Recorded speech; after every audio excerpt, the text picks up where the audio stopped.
Hello, welcome to Do It Yourself channel.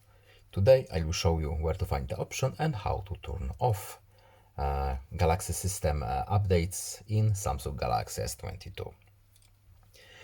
By default this function is turned on, but if you want to turn it off, we need to go to Settings, then Security and Privacy, and at the bottom we have Other Security Settings. Here again at the bottom we have Galaxy System App Update.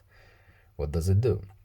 As you can see from this explanation, updates from Samsung will be automatically installed, etc. etc. If you want to turn it off, we simply uncheck this box right here, and now everything, our system won't be updated automatically.